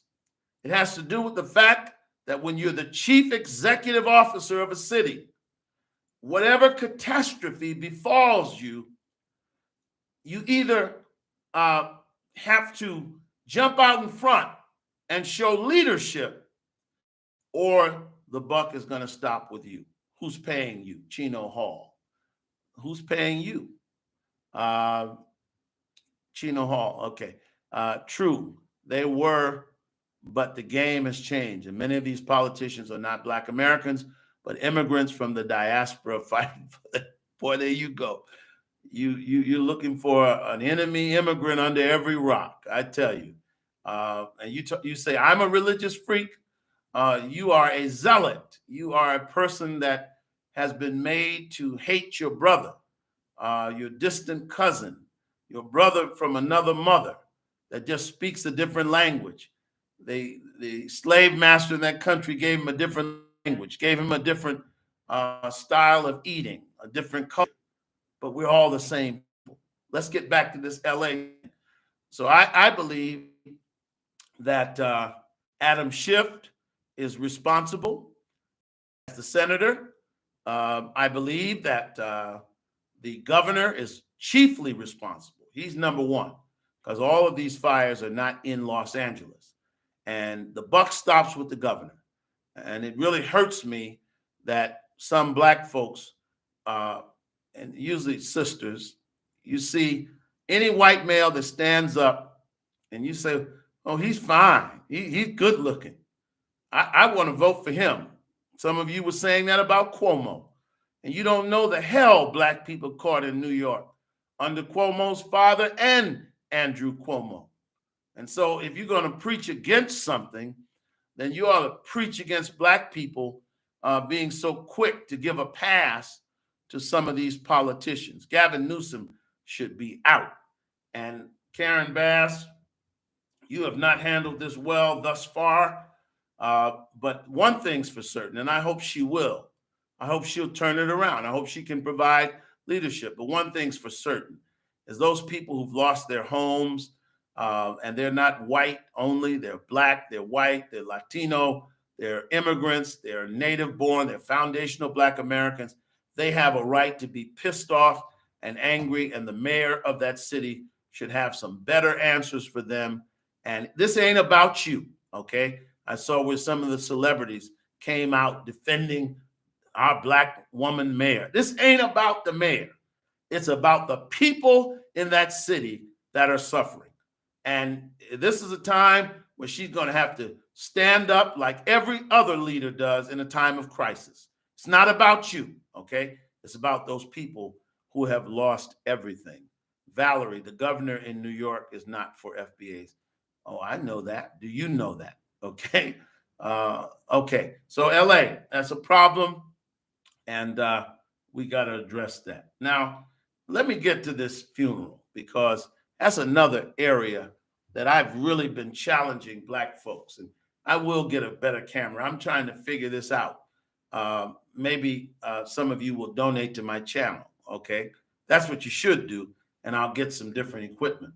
But black people were very, very, I guess, shocked the other day when President Jimmy Carter's funeral took place. Of course, President Carter was president around the time that I was becoming a conscious person. I was in middle school and I was beginning to be aware of politics around the time of the Iranian Revolution and the Malaise speech of Jimmy Carter. It was not a good time in America. Watergate had happened, and my aunt worked for Carter. He just sort of came out of nowhere, and he became the president. He didn't have a good presidency. He sort of left office in disgrace. The Iranian hostage crisis sort of destroyed his presidency. And Ronald Reagan came in 1980. He beat Carter in a landslide. And Carter had sort of been written off before Joe Biden as the worst president in U.S. history. But one of the amazing things that Jimmy Carter did in the last 50 years, since 40 some odd years since he left the White House, is he demonstrated how through service you could rebuild your reputation, how you could become someone of note. And he certainly established himself as a humanitarian. He certainly established himself as a servant of humanity. And so I want to say, God keep him for the good that he did. And, he, like all of us, made mistakes, but he certainly, I think his good outweighed his bad. But of course, at his funeral, all of the presidents gathered together, and they sort of sat in the presidential VIP section, and all of the living presidents, George Bush and Bill Clinton, Hillary, President Barack Obama, and Mike Pence, the former vice president, and all of those that are in that rarefied air of having been in the White House were in this section. And so many Black people were shocked when they saw the cordiality, when they saw the collegiality, the pleasantries that took place between Barack Obama and Donald Trump. And the reason why you thought that, you were shocked, many were disappointed. I've seen many who said they were disgusted. That's because you believe the rhetoric, you believe the hype. You didn't think Obama really thought that Donald Trump was Hitler. You didn't think Obama really thought that Donald Trump was an existential threat to democracy. You didn't think that the Clintons really thought that, did you? That's just politics. And what I have been saying to Black people is that we need to stop getting caught up emotionally in politics. Yeah, you can be on your team, all right? But I have said that all of Black people don't need to be on the Democratic team. We need keep a good number over there and put a good number on the Republican side. And let's advocate for us, for FBAs in both parties. Let's be present, okay?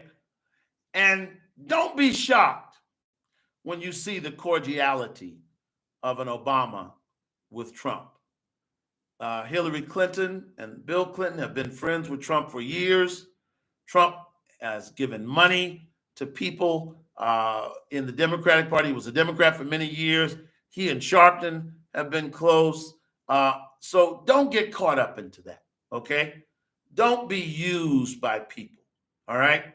There are people right now who after the election, husbands and wives, a lot of men voted for Trump, and wives, especially Black women, understandably were connected to Kamala. Okay, I get that. But I don't understand how a husband and wife could be disconnected from each other and not speaking over an election. That's a mistake. And I hope that you would learn from what you saw that day, because I don't think they wanted you to see that. But Obama's not mad. He lost an election. He said and did everything possible to win the election. But now that the election is over, he understands that this is the president of the United States. And that's one of the things that you will understand when you get in positions of leadership. I've been in leadership for a long time. You think I had to stand there with people I couldn't stand? I have done it many times. I've done it a whole lot of times for the good of the greater good of the institution. Valerie, what's going on? Jimmy Carter was the first president I ever voted for. Hope Trump does get that Panama Canal back. I do too, actually. I think that's a great idea. It's a big club and we ain't in it. It's all theater. Not shocked because Obama never supported FBA. Shabazz, American Freedman. Valerie, he's just stuck in time. Who's stuck in time, Valerie? I'm not stuck in time. I just have an appreciation for history. Maybe you don't. That's what, you have to, you act like Christopher Columbus because you discovered something that now it's here. So I'm not stuck in the past. I'm trying to give you context for what is taking place because, many people in our community are not speaking to their relatives over an election. And that's just stupid. It's stupid for you to fall out with your husband, wife, mother, sister, father, brother over what Jay-Z and Beyonce are doing. It's stupid for you to fall out over pop cultural figures and celebrities. You got an opinion, they've got an opinion. You sitting up listening to Jada and the Red Table, and you're now not speaking to your. All I'm saying is let's come away from that. The most important people in your life are the people in your family. The most important people in your life are the people in your home, the people you're connected to, the people carry your bloodline. Isn't that what FBA say? Remember that when it comes to politics. And the last thing I want to say today, and I think this is very important, when I listen to all of you, and I really like meeting all of you, and I hope you will continue to tune in. Am I a Democrat? I am a registered Democrat, but I have voted for Republicans. I have been associated with Black Republicans since the 1980s. I was a young person and I was being courted by every movement. I was a student leader and I was courted by the civil rights movement and Reverend Jackson, courted by the nation, courted by the Black Republicans, Bob Woodson, Robert L. Woodson of the Robert L. Woodson Center, one of the great Black leaders of this country. You don't hear about him much, but if you research him, the work that he's done is great. I live in a Democratic city. I live and I exist in a Democratic context. So I'm a Democrat, but that doesn't mean I won't vote for a Republican. And it doesn't mean I see anything wrong with a black person being a Republican. In fact, I have advocated for the last 20 years that we need a 70-30 plan. Let 70% of black people stay in the Democratic Party if that's what they want to do. We've made a lot of progress on the city and state level as Democrats, but we need a strong 30% of blacks in the Republican, so that when the Republicans win, they can advocate for us. They can make sure that our folks, our issues are being heard at the table. And so I knew you were a government. What? I knew what? I knew what? What? I knew you were a government spook. Gumby, damn it. See, that's what zealots do. You're just making foolishness up, okay? And that happens. When you're young and you're corrected and you're hurt, when you're embarrassed, you do get to a place where you start insulting people. I understand that. I've been there before, when your knowledge and your information and your intellect just sort of runs out. The only thing you can do then is go to ad hominem attacks. I understand. I've been there before.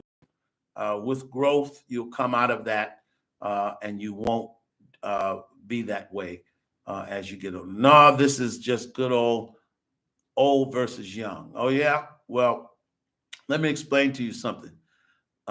Read Psalms 90:10, because it reminds all of us that most of us will only live 70 years, and if you're lucky, 80.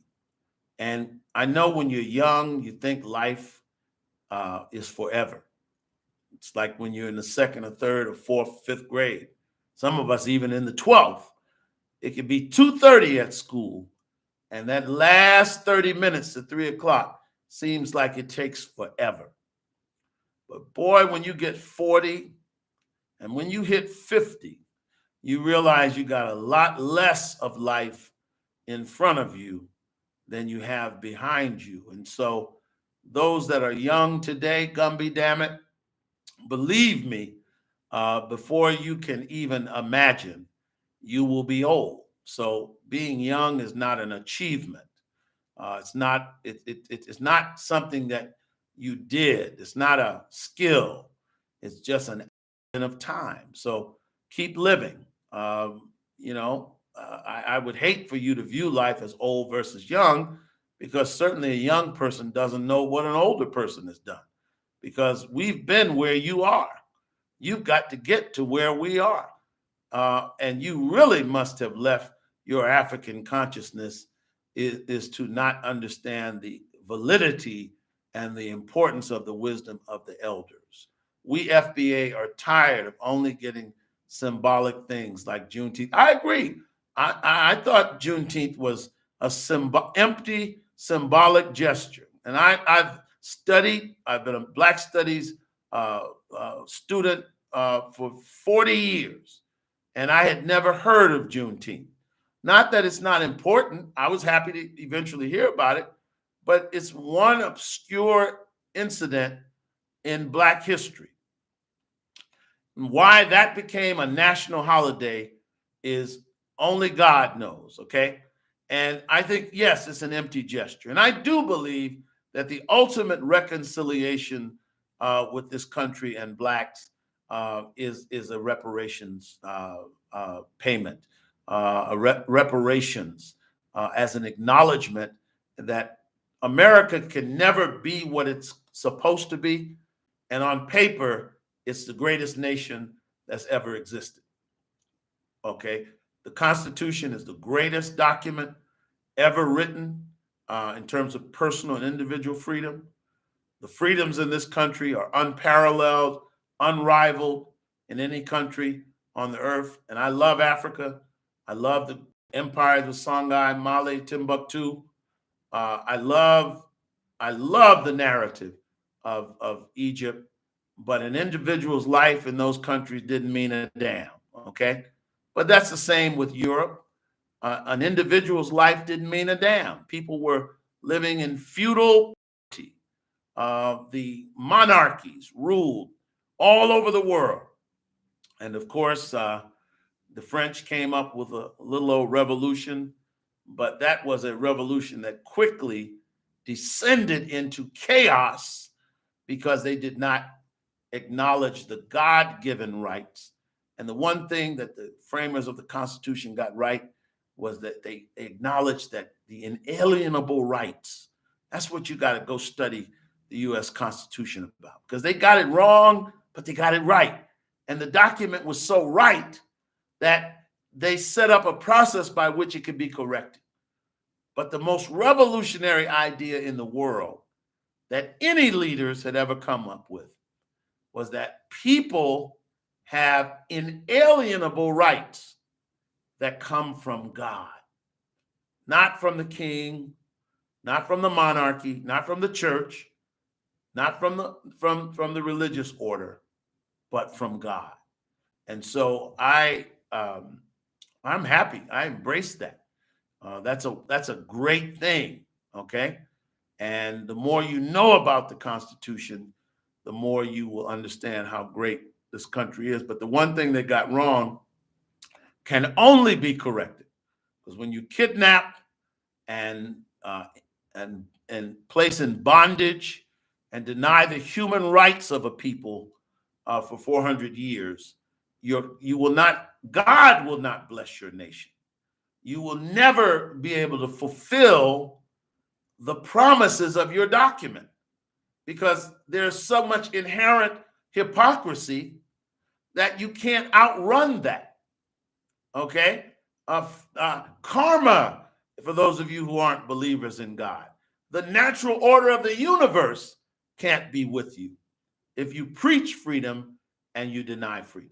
And so that's why I believe that one day reparations will be important for America. But I will tell you that if we don't get together and unify and have an intelligent presentation that we can organize and unite Black people around, it will always be a pipe dream. Because in America, politics is about the art of the possible. So don't sit up and tell me I don't vote. I'm ensconced in my FBA identity. I don't vote, and think you're going to get reparations. It's not going to happen. If reparations ever happens, it will happen through the legislative process in this country. Okay, that's the only way that will ever happen. And so, if you don't believe in voting, you need to. Valerie, I know Juneteenth well because my family is from Texas, and that was all. Yes, I understand. That was for all of the South. I get it. I understand. I'm just saying, if you're not from Texas, we didn't know about Juneteenth. Okay, and I never even heard the scholars talk about it. I'm not saying they didn't, but I never heard it, and I'm not diminishing it, because it's very important that people in that part of the country found out about the Emancipation Proclamation. I'm simply saying that, in my view, if I were to have picked a day that would have been a national holiday, it wouldn't have been around Juneteenth. It would have been around some other what I would consider more significant events. But again, politics is the art of the possible. It happened. All of these things are symbolic. Okay, the statue of Dr. King is really it's not just about Dr. King. It's also about Medgar Evers. It's also about Fannie Lou Hamer, Jimmy Lee Jackson. It's about all of the people that contributed to the civil rights movement. And similarly, Juneteenth, Dr. Martin Luther King holiday, it's about our entire movement. But it's our job to learn about the movement. So I want to thank you. I'm going to close by saying today in New York, and this is something that you should check out. You say, cut the check. See, what do you mean, cut the check? What does that mean? We will get it. They said that about slavery. Oh, yeah, we'll get it. Sure, I do believe that. I really do believe that. I believe that Black people will get reparations. Now, the question is how long it's going to take. And what I'm saying to you is, the more we engage in division and one-upsmanship, instead of a very serious and intelligent coming together, an approach to put together a coherent, powerful, argument, a compelling, moral, legal, and ethical. And I will tell you that we are going to draw the minds that form that will be from the entire diaspora. And that's why, again, I said last week, you don't even understand the beauty in all of its ugliness of American slavery. Because it literally said if you had one drop of black blood, you were with all the rest of them. That made us strong. That gave us something that no other people had. That gave us the benefit of people who would not have otherwise been in our racial group. And so the extreme of the racism actually became a benefit, all right? We don't have to understand anything we didn't experience. What does that mean? Well, okay, I want to end on this, okay? And keep in mind, you watch this, okay, in your own cities, tell the people about this. We have a congestion pricing that has been introduced into New York City. And it basically makes certain parts of the city off limit to people unless they pay a toll to enter into that part of the city. New York is the first city in America. London and Singapore have had congestion price zones, but I guarantee you, if you're not vigilant, it's a money grab. They're going to be doing it in Atlanta, Houston, Baltimore, and we've got to turn this around. And one of the things that I'm hoping the president-elect Donald Trump is able to do is that he will turn this around. We need him to step in and say how ultimately it is unfair to say if someone lives in Harlem and they want to go below 60th Street, that they have to pay a $9 toll, or anyone living in Brooklyn has to pay to come into Manhattan. We already pay taxes. We already pay taxes to register our vehicles. We pay the licensing fees. We pay tickets, fines, insurance, and yet this is another tax, and it's wrong. And the people are rising up. And again, it's one of those moments where race is not important.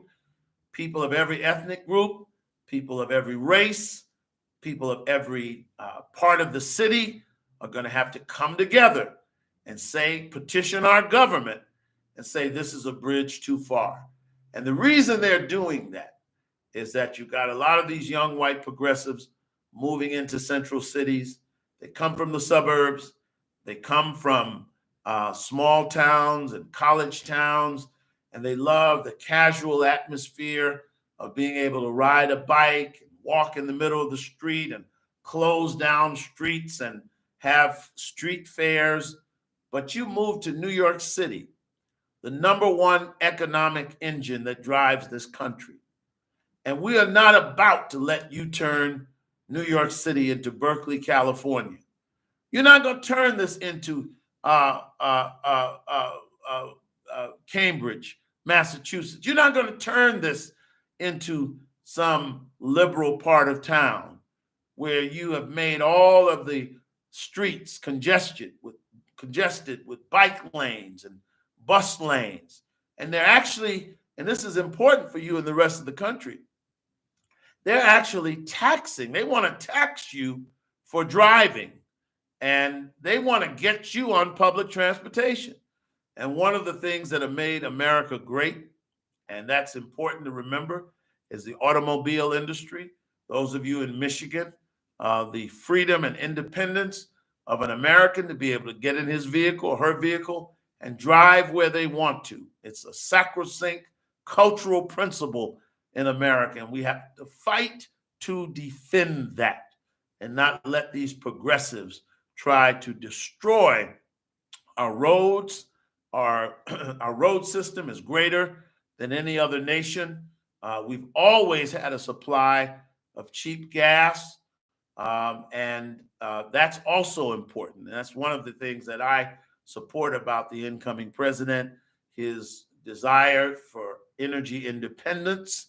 Fossil fuel is critical for the American economic engine, and no nanny state.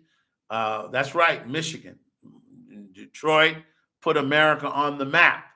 There's probably no city in America more so than New York and Detroit that made America a superpower after the Depression and World War II. And so look for these liberals. I'm telling you, when you get these progressives coming into your community, do not let them establish a beachhead.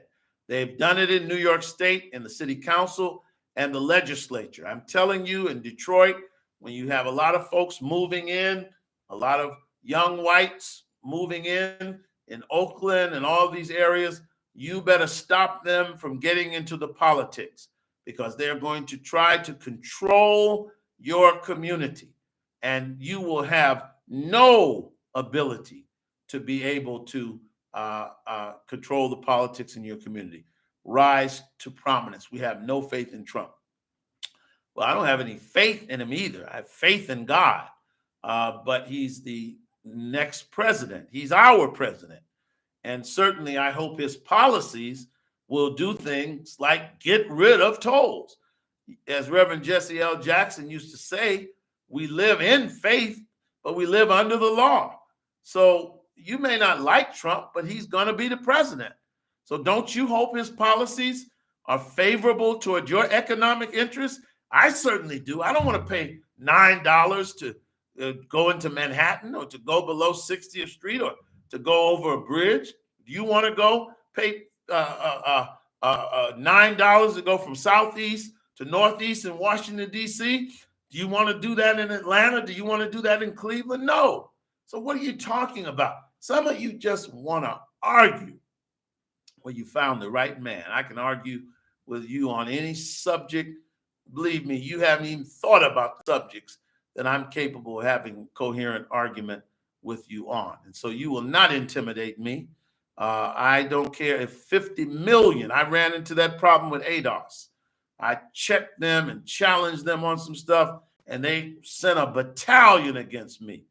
And like Samson, with the jawbone of an ass, with an intellectual argument, an agile mind, years of seasoning, I beat back a battalion of them.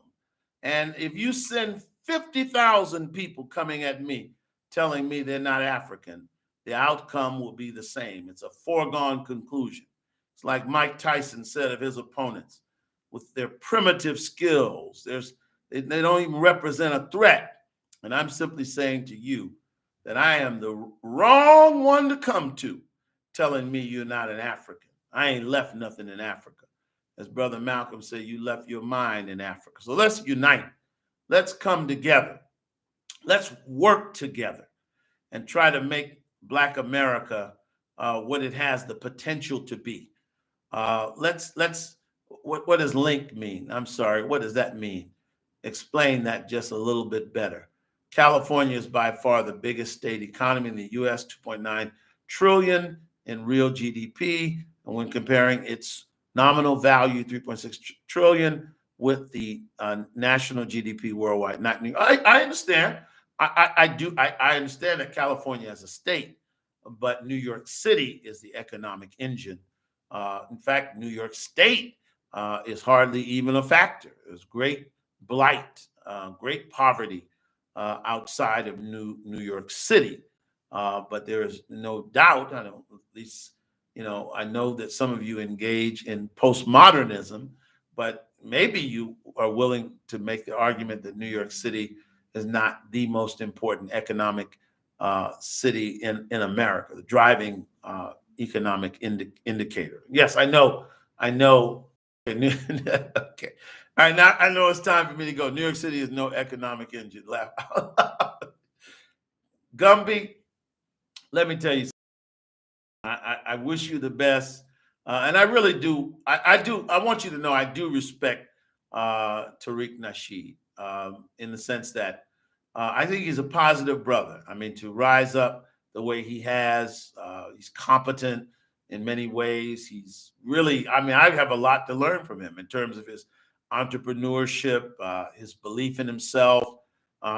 He's talented. You know, I saw the first film. I haven't seen the second, and I hope to see it. So I really do wish him well, but I just cannot. And I think it would really take us back for us to engage in a conversation that tries to disconnect us from our homeland. So I thank you for listening. I really do. I hope you will like. I hope you hit the like button. I think I've given you a great deal of time, and I think we've engaged in some very interesting conversations and back and forths. And I think that I think I deserve the like button. And so if you like this program, link or well stop talking. What does that mean? I still don't know what you mean. Vovo rants, a link, question mark, or well stop talking. What link? That's what I need to understand. Okay, man, show interesting. Well, oh, thank you. I appreciate that. I really do. Brother Conrad, one day I need you to discuss the brothers you said followed the Reginald Lewis path. I certainly will. But the first thing we got to do is we got to get Black people to, number one, accept that we're Americans. I know that many of the 60s and older Blacks had issues with that, and I understand that because America treated them so poorly. What is the link to join the show? Oh, okay.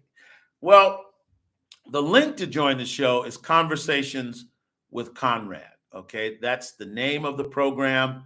Let me see if I can find that. But just go to YouTube, the YouTube channel, Conversations with Conrad. Okay. Again, I'm learning this technology. Some of you younger folks, you get it more than I do. But just finish on your point, Muskegon Tribune.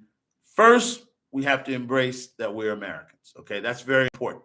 Okay, I'm not giving up my American citizenship, and beyond the citizenship, the price that my ancestors paid. Okay, I'm an American. Okay, and I'm also an African.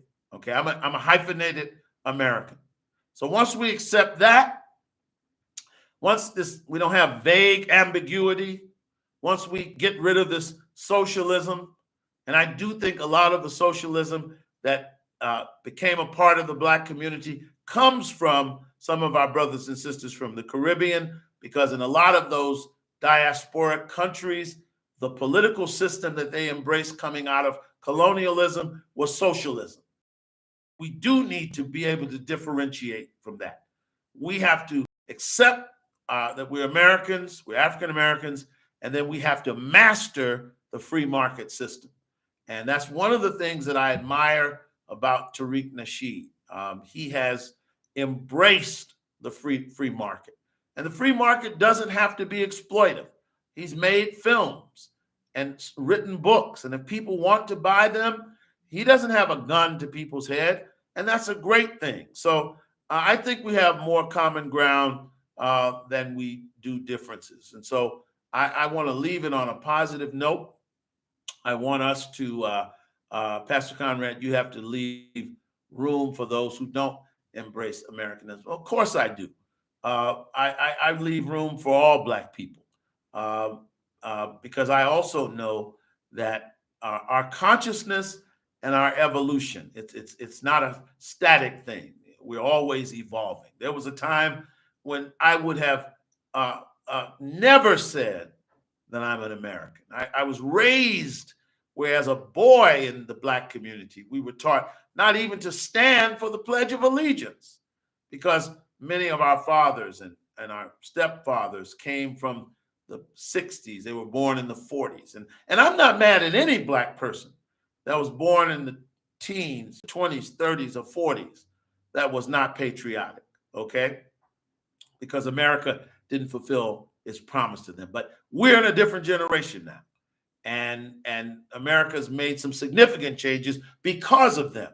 And so let's master this system. Let's become a part of this political system and this economy. I could go all night, but I think we've gone long enough. Rise to prominence. Say we respect what you have to say. You have to respect what we say. If valid to the contrary, your points have been debunked. Now, I'll leave you on this. I do respect what you have to say, but you certainly haven't debunked my points. Indeed, I've debunked yours. And so I think if any debunking has taken place, it's certainly you have had to reason with my unassailable argument. And so I hope you will continue to keep that spirit. But let's come together. Okay, we got more in common than we have that divides us. That's it for this evening. Thank you so much for tuning in. Tell folks about the program. Let people know that we're here. I'll have another edition for you early this week. God bless and keep you. Good night.